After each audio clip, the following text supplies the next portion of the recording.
How to change Gemini voice in mobile. Hello guys and welcome back to the channel. In today's video, I'm going to show you how you can change Gemini's voice in mobile. So you can either make it very feminine or masculine or even older or younger depending on the settings you choose.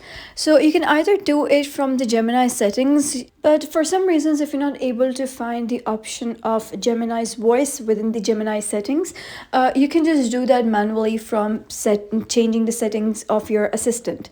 So you can just scroll down and click on this gear icon in order to open your settings, and here you can either click on apps and notifications and search for your assistant, or if you're not able to find assistant within apps and notifications like in some of the Android devices, you can just go to the search bar and search for assistant over here and change the language of that.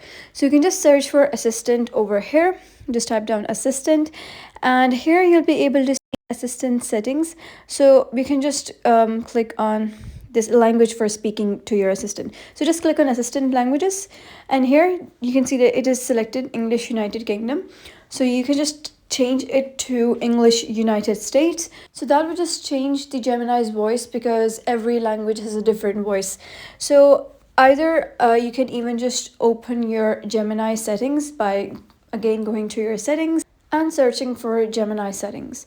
And here just click on Gemini settings and you'll be able to see Gemini's voice. So you can just scroll them and check which voice you like, and there are various voices and you can just give them all a try and select the voice you want. So that's pretty much it, and that was how you can change Gemini's voice in mobile. If you found this tutorial helpful, give it a thumbs up and don't forget to subscribe for more helpful tutorials. See you in the next video.